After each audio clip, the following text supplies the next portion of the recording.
Memasuki tahun 1942, Nazi mulai mendapatkan perlawanan berat dari Soviet dan sekutu. Meski demikian, Hitler tak mau menyerah dan terus memaksakan pasukannya untuk maju dan berperang.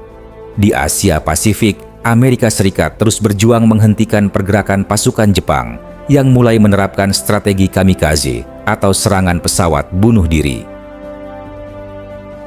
Setelah sukses merebut sebagian wilayah Stalingrad dan memotong akses ke Sungai Volga, pada tahun 1942, Hitler semakin yakin bahwa kemenangan atas Uni Soviet hanya tinggal menunggu waktu.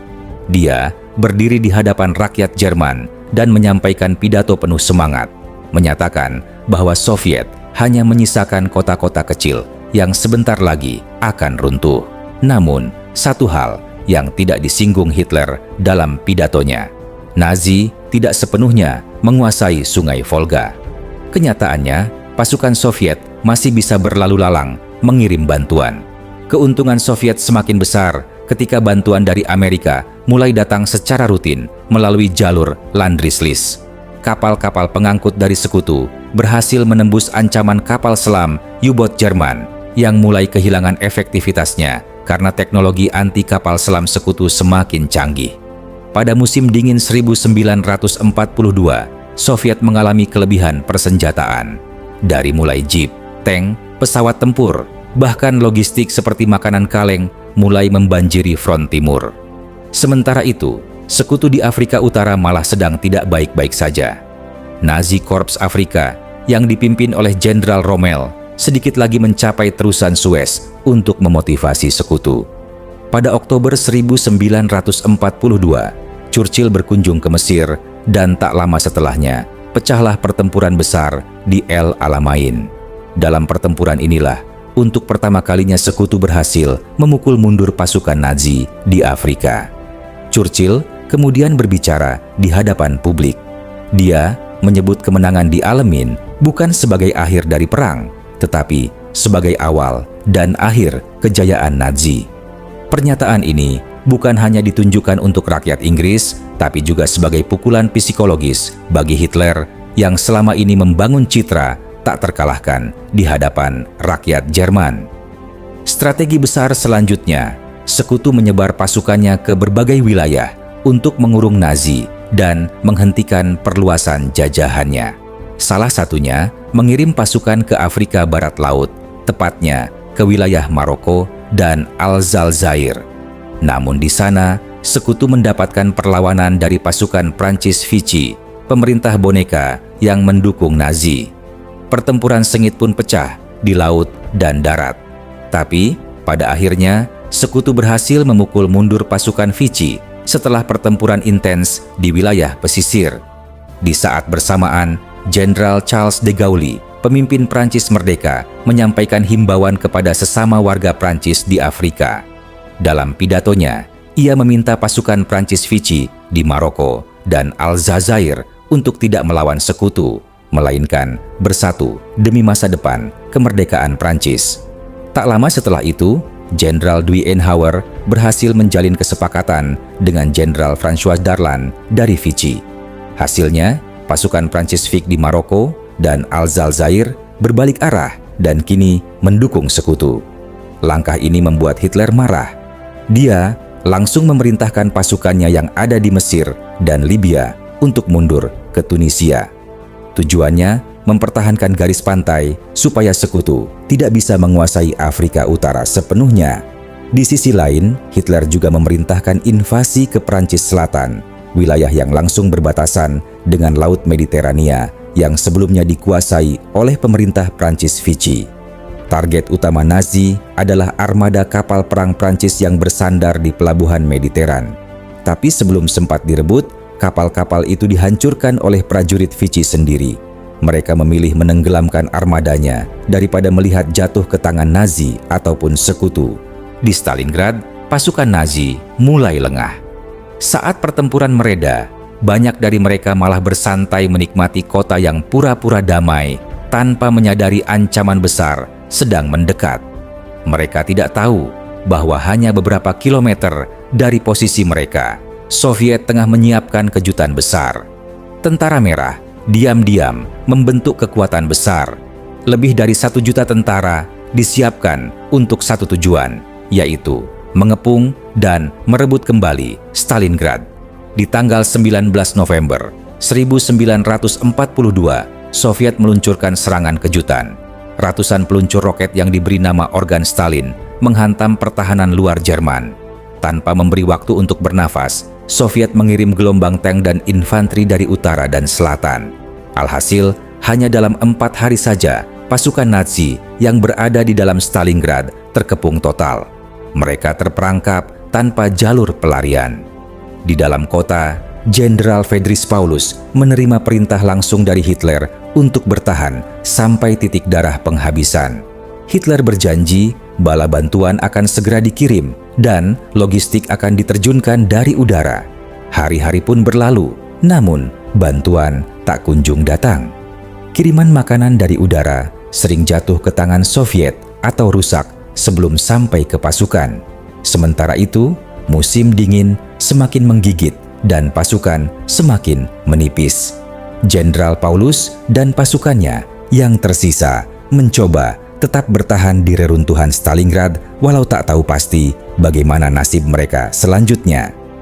Pada bulan Januari 1943, Presiden Amerika Roosevelt dan Perdana Menteri Inggris Winston Churchill menggelar konferensi penting di Casablanca, Maroko. Dalam pertemuan ini, mereka menyusun strategi militer untuk membebaskan Prancis dari pendudukan Nazi.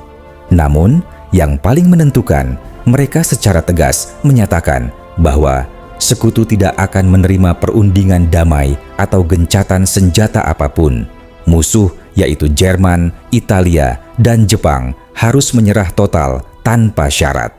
Keputusan ini memberi semangat baru bagi Stalin. Ia segera mengirim lebih banyak pasukan ke Stalingrad untuk mengakhiri pertempuran yang telah berlangsung berbulan-bulan. Hasilnya, pada tanggal 31 Januari, Tentara Merah berhasil merebut kembali kota industri tersebut. Jenderal Friedrich Paulus yang sebelumnya menolak menyerah akhirnya ditangkap. Penangkapannya menjadi simbol kekalahan besar Jerman di front timur. Nantinya, Paulus akan bersaksi dalam sidang kejahatan perang, menjadi salah satu saksi penting yang memberatkan Nazi di hadapan dunia. Untuk menambah kekuatan pasukan yang semakin menipis, Hitler kembali mengandalkan propaganda. Ia menuntut kesetiaan total dari rakyat Jerman. Menteri propaganda Joseph Goebbels naik ke podium dan menyerukan agar seluruh energi dan sumber daya negara dikerahkan demi kemenangan perang. Tak lama setelah itu, Jerman melakukan perombakan besar dalam produksi senjatanya. Ribuan tahanan perang dipaksa bekerja di pabrik-pabrik siang dan malam. Tak hanya memanfaatkan tahanan, Jerman juga menekan negara-negara jajahannya untuk mengirim tenaga kerja tambahan. Namun, dari kebijakan ini muncul gelombang perlawanan yang bergerak secara diam-diam. Di Prancis contohnya, rakyat yang menolak tunduk pada Vichy dan Nazi mulai bergabung dalam kelompok gerilya yang dikenal sebagai partisan.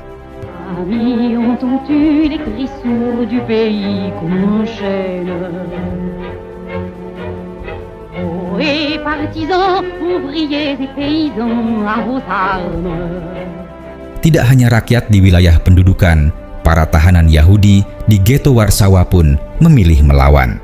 Pada 19 April 1943, mereka bangkit dalam pemberontakan bersenjata. Meski hanya bermodalkan senjata yang diselundupkan diam-diam, perlawanan itu berlangsung sengit. Namun, kekuatannya tentu saja tidak seimbang. Ketika pemberontakan berhasil dihentikan, mereka sebagian dieksekusi di tempat. Sisanya dideportasi ke kamp pemusnahan Treblinka. Sebagai penutup dari tragedi itu, Nazi meratakan ghetto Warsawa hingga nyaris tidak tersisa. Kembali lagi ke Afrika Utara. Pada 7 Mei 1943, pasukan sekutu akhirnya berhasil merebut Tunisia dari tangan Nazi.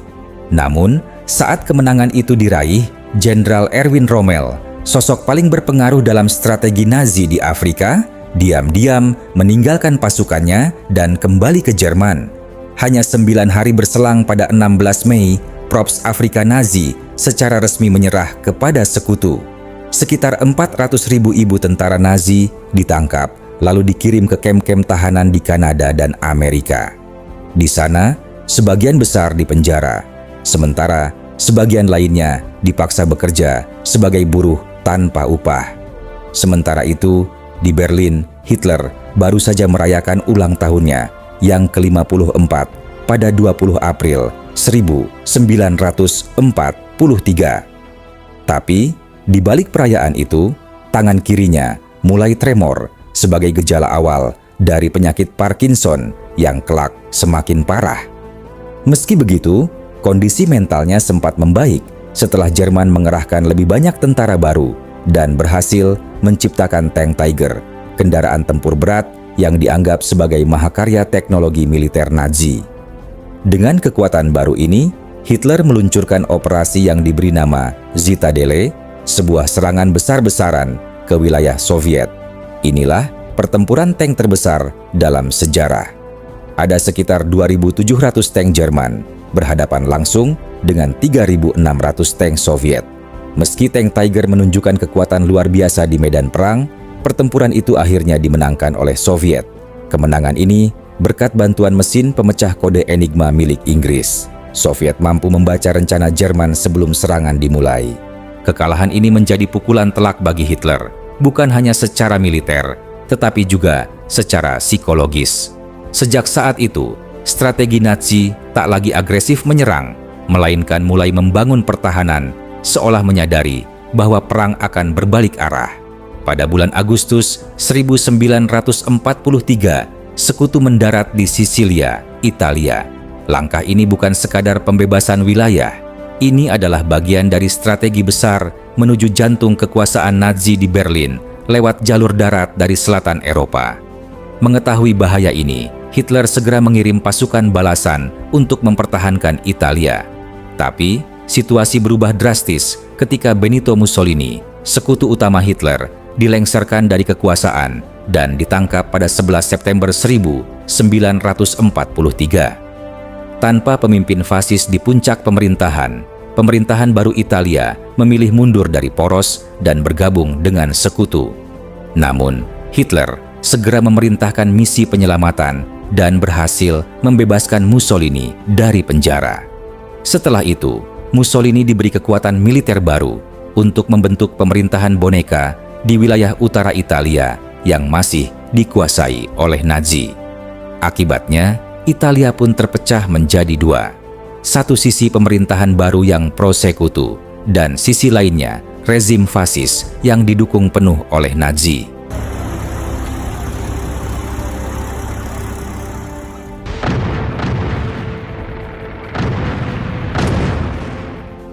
Menjelang akhir tahun 1943, pasukan Nazi bersama sisa-sisa kekuatan Mussolini membentuk garis pertahanan baru di Italia, tepatnya di Monte Cassino. Benteng pertahanan ini dikenal sebagai Jalur Gustav, sebuah jalur strategis yang menjadi penghalang besar bagi laju pasukan sekutu menuju utara. Jalur Gustav terbukti tangguh hingga Maret 1944. Sekutu masih kesulitan menembusnya. Di saat yang sama, di front timur, situasinya jauh berbeda. Tentara Merah Soviet justru berhasil merebut kembali banyak wilayahnya dan memaksa Nazi mundur dari Ukraina.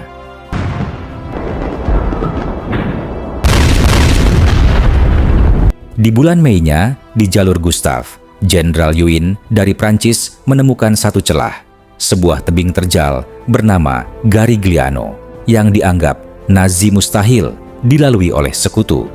Namun keyakinan itu menjadi kesalahan fatal karena Yuin nyatanya mampu membawa pasukannya mendaki dan menembus pertahanan. Pertahanan Nazi pun di selatan Italia mulai runtuh dan jalan menuju Roma terbuka.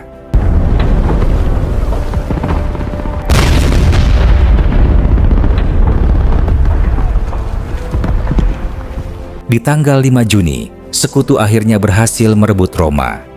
Mussolini dan sisa pasukan Nazi kini hanya menguasai Italia Utara, dan bahkan di sana mereka lebih sibuk menghadapi pemberontakan dari rakyat sendiri ketimbang pasukan sekutu. Sementara itu, di Inggris, rencana besar tengah disusun. Jenderal Eisenhower mempersiapkan salah satu operasi militer paling monumental dalam sejarah invasi Normandia. Tujuannya jelas, mendarat di pesisir utara Prancis dan merebut kembali wilayah Eropa Barat dari tangan Nazi. 5 pantai telah ditandai sebagai target pendaratan, dan lokasi ini dipilih karena dianggap sebagai titik pertahanan Jerman paling lemah.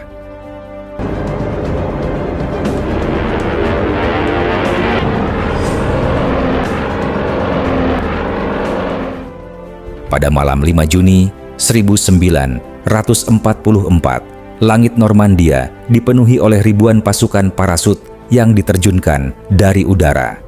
Tujuan mereka mengamankan area pendaratan sebelum invasi besar dimulai. Keesokan paginya, lebih dari 5.000 kapal sekutu bergerak menyeberangi Selat Inggris menuju pantai-pantai Prancis. Cuaca buruk yang semula dianggap penghalang justru menjadi keuntungan karena membuat radar Nazi gagal mendeteksi pergerakan armada ini. Dari 5 pantai pendaratan, hanya satu yang benar-benar memberi perlawanan sengit, yaitu Pantai Omaha. Di sana pasukan Jerman bertahan mati-matian. Lebih dari 2.000 tentara sekutu tewas dalam hitungan jam dan ribuan lainnya terjebak di garis pantai saat pasang naik. Namun titik balik datang ketika unit pasukan khusus dibantu serangan udara yang berhasil melumpuhkan artileri berat Jerman. Perlahan tapi pasti, pertahanan Nazi di Omaha pun mulai runtuh.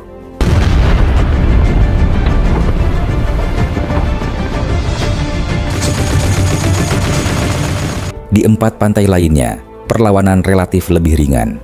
Sekutu berhasil merebut garis pantai dengan kerugian yang lebih kecil. Setelah itu target selanjutnya menguasai wilayah Normandia secepat mungkin. Dalam waktu 7 hari sekutu berencana mendaratkan 326.000 prajurit lengkap dengan lebih dari 54.000 kendaraan milik dan 105.000 ton perlengkapan logistik. Artinya, untuk setiap 10.000 tentara yang mendarat, ikut serta pula 3.200 kendaraan dan 15.000 ton suplai dari amunisi, bahan bakar, hingga makanan. Di saat yang bersamaan, Amerika membuka front baru di Samudra Pasifik. Armada raksasa dikerahkan untuk menginvasi Pulau Saipan di Kepulauan Mariana, yaitu wilayah strategis yang dikuasai oleh Jepang. Invasi ini membawa 127.500 pasukan, 15 kapal induk, dan 900 pesawat tempur. Di udara Amerika unggul telak, tapi di darat pertempuran berubah menjadi mimpi buruk.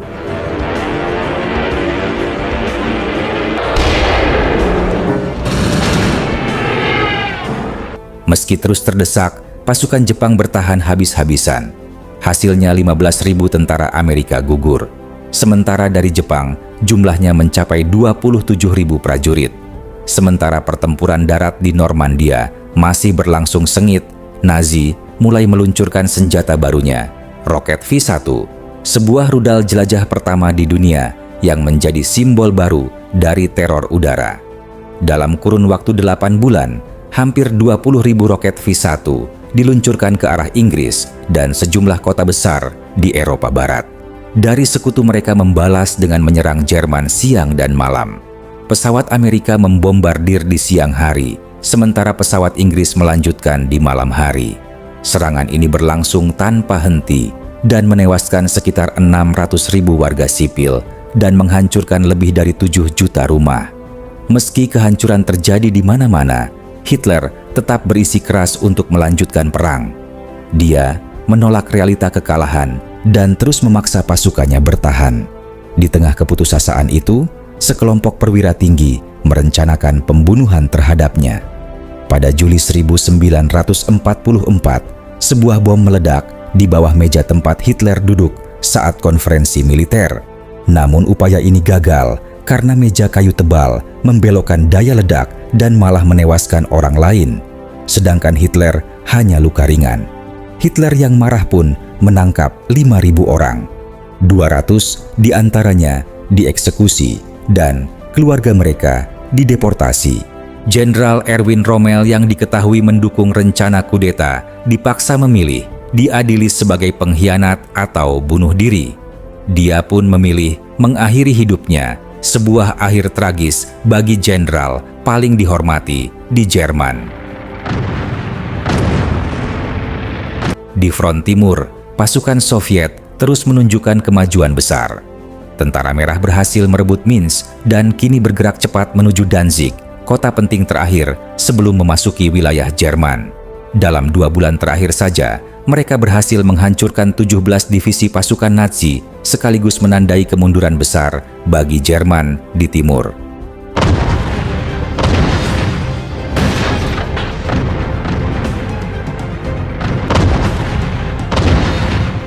Di bagian barat, Sekutu juga meraih kemenangan besar. Pada Agustus 1944, mereka berhasil merebut semenanjung Valais di Normandia, lalu terus bergerak masuk ke wilayah Prancis. Hanya dalam 2 minggu, mereka menguasai kota Provence dan pelabuhan penting di Marseille. Pelabuhan ini sangat dibutuhkan untuk mengirim pasukan dan perlengkapan dalam invasi ke wilayah Eropa berikutnya. Kabar bahwa kekuatan Jerman di Paris mulai melemah membuat rakyat bangkit. Pada 19 Agustus 1944, kelompok pejuang revolusi memblokir jalan-jalan utama dan melawan sisa pasukan Nazi yang masih bertahan. Setelah 4 hari bertempur, mereka akhirnya mendapatkan dukungan dari pasukan pembebas Prancis yang datang dari Normandia di bawah komando Jenderal Lerck. Pasukan Lerck berhasil memaksa Nazi di Paris menyerah tanpa syarat.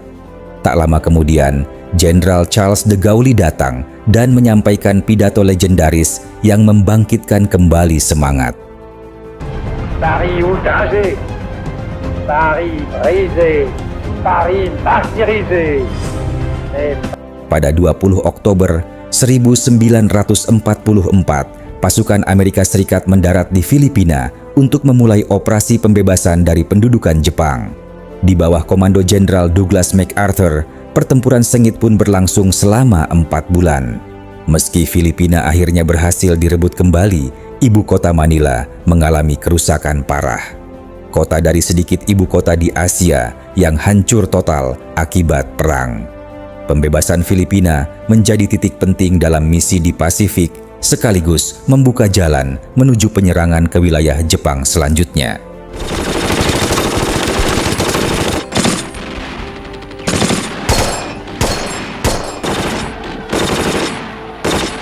Di awal tahun 1945,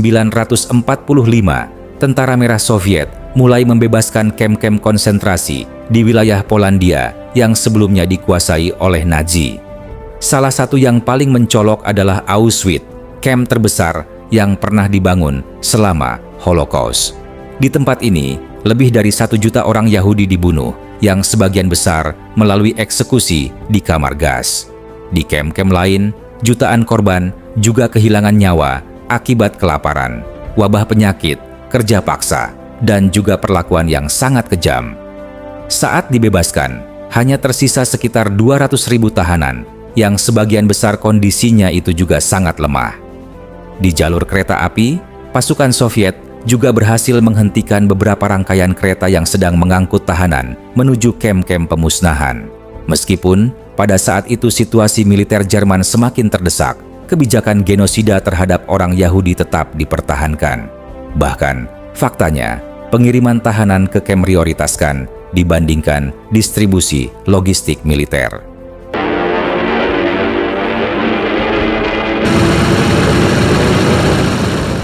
Beberapa minggu kemudian, pada 13 Februari 1945, pasukan Sekutu melancarkan pengeboman besar-besaran terhadap kota Dres dan di Jerman Timur. Kota ini menjadi target strategis karena merupakan pusat komunikasi militer serta jalur logistik menuju front timur. Serangan dilakukan dengan bom pembakar, termasuk bom fosfor yang menyebabkan kebakaran hebat yang berlangsung selama hampir 1 minggu. Memasuki awal tahun 1945, posisi militer Jerman semakin terdesak. Pasukan Hitler mengalami kekalahan beruntun di berbagai front. Serangan balasan di Ardennes Belgia, dikenal sebagai pertempuran Bulge, menjadi salah satu upaya terakhir Jerman untuk membalikan keadaan. Namun, serangan ini berhasil dipatahkan dan pasukan sekutu tetap berhasil menembus wilayah Jerman melalui Belgia.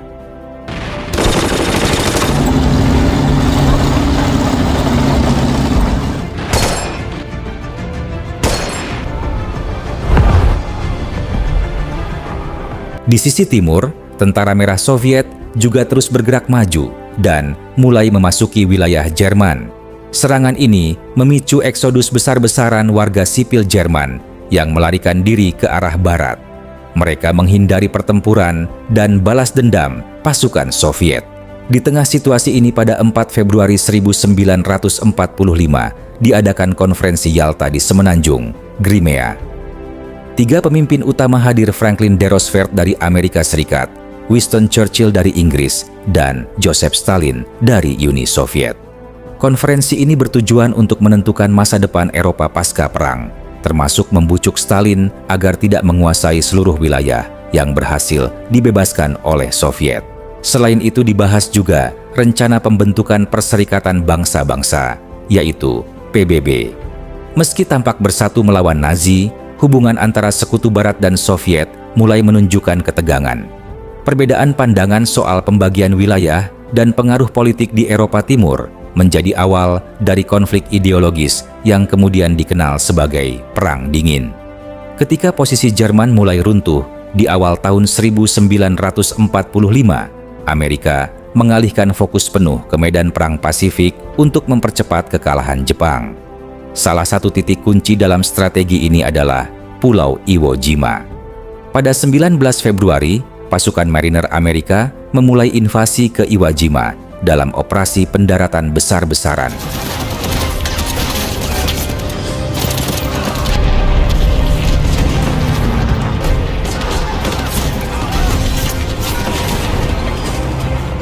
Di sana, Jepang sudah mempersiapkan pertahanan dengan membuat jaringan terowongan, bunker tersembunyi, dan posisi artileri yang tersembunyi di balik medan vulkanik.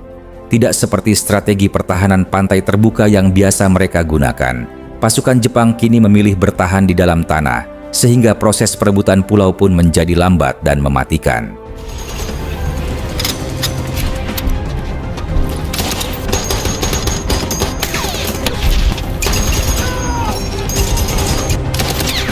Selama 5 hari pertama, pasukan Amerika mengalami perlawanan sengit dan korban jiwa yang tinggi. Salah satu momen paling ikonik dari perang ini adalah terjadi di tanggal 23 Februari ketika sekelompok marinir berhasil mendaki Gunung Suribachi dan menancapkan bendera Amerika di puncaknya. Namun meski bendera telah dikibarkan, pertempuran masih berlangsung selama lebih dari sebulan. Pasukan Jepang bertempur hingga titik terakhir dan banyak yang memilih bunuh diri daripada menyerah. Dari sekitar 21.000 tentara Jepang yang ditempatkan di Iwo Jima, hampir seluruhnya berakhir tewas.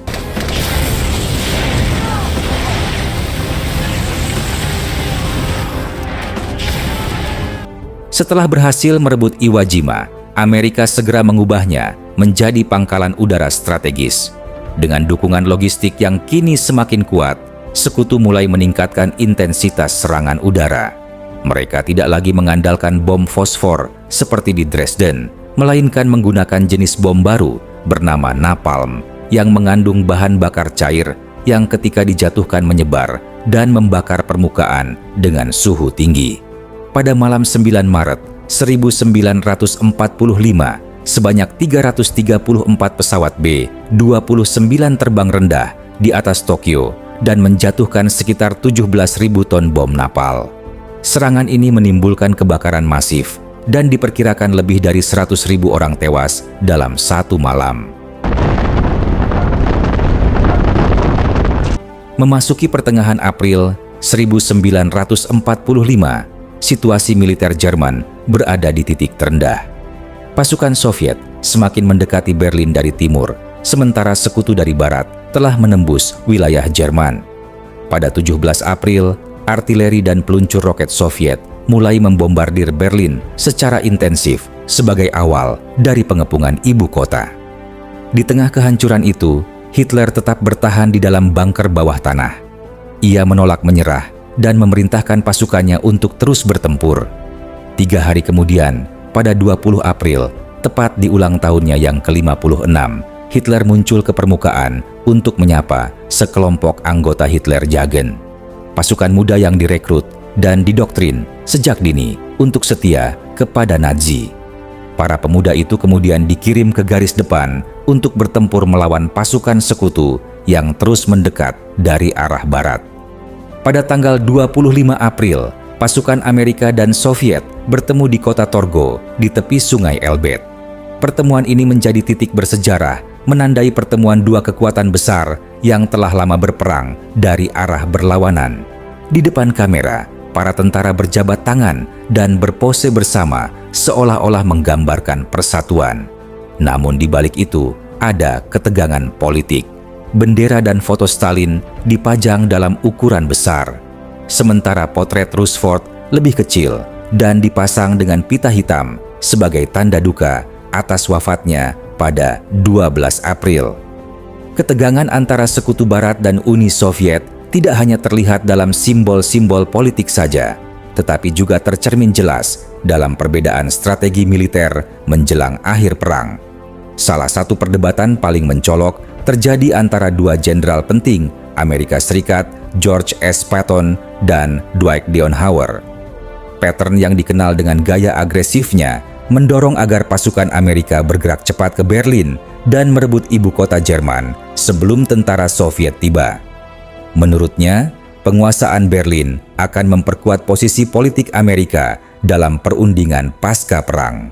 Namun, Eisenhower, selaku panglima tertinggi sekutu di Eropa, memandang perebutan Berlin sebagai langkah yang memicu bentrokan langsung dengan pasukan Soviet. Terlebih lagi berdasarkan kesepakatan politik sebelumnya, Berlin berada dalam zona yang akan dikuasai Soviet setelah perang selesai. Akhirnya, Eisenhower memilih fokus pada pembebasan kem-kem konsentrasi Nazi yang belum tersentuh. Tujuannya adalah menyelamatkan sebanyak mungkin tahanan yang masih hidup, sekaligus mengungkap skala kejahatan yang dilakukan oleh rezim Hitler kepada dunia internasional. Salah satu kemebaskan adalah Buchenwald yang terletak di Jerman Tengah. Di sana, pasukan sekutu menemukan bukti nyata kebrutalan sistem kem Nazi. Barang-barang yang dibuat dari tubuh manusia ditemukan, termasuk penutup lampu dari kulit manusia, pemberat kertas dari kepala yang disusutkan, bahkan potongan kepala manusia yang diawetkan. Setelah perang berakhir, wilayah kem Buchenwald jatuh ke tangan Uni Soviet. Alih-alih ditutup, kemubah menjadi penjara untuk musuh-musuh politik Stalin. Tempat yang sebelumnya menjadi lambang kejahatan Nazi kini beralih fungsi menjadi alat penindasan rezim baru. Pada 30 April 1945, pasukan Soviet hanya berjarak sekitar 300 meter dari bunker bawah tanah tempat Hitler bersembunyi.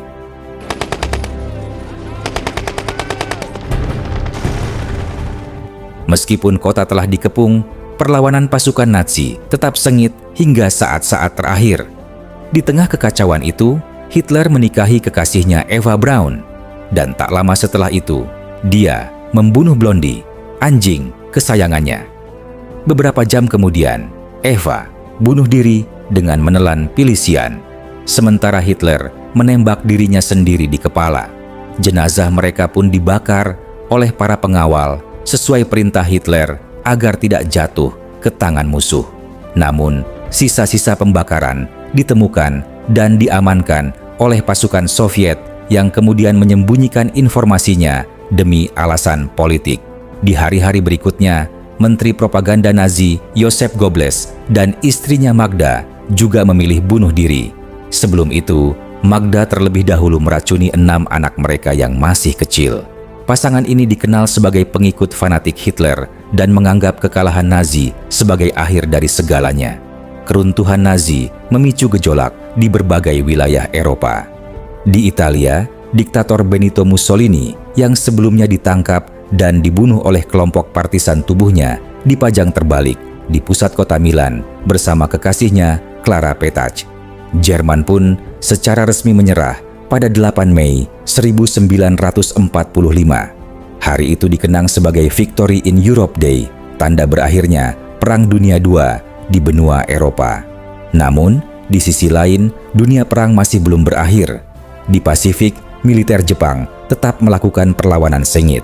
Salah satu bentuk perlawanan ekstrim mereka adalah serangan bunuh diri menggunakan pesawat yang diarahkan langsung ke kapal-kapal Amerika. Taktik ini pun dikenal sebagai kamikaze. Strategi kamikaze membuat Amerika Serikat menunda rencana invasi darat ke Jepang karena diperkirakan akan menimbulkan korban yang sangat besar. Sebagai gantinya, Amerika pun memilih langkah yang lebih cepat dan menentukan, yaitu menjatuhkan bom atom. Pada 6 dan 9 Agustus 1945, 2 bom nuklir dijatuhkan ke kota Hiroshima dan Nagasaki. Dalam hitungan detik, puluhan ribu jiwa tewas dan efek radiasi menyiksa ribuan lainnya selama bertahun-tahun.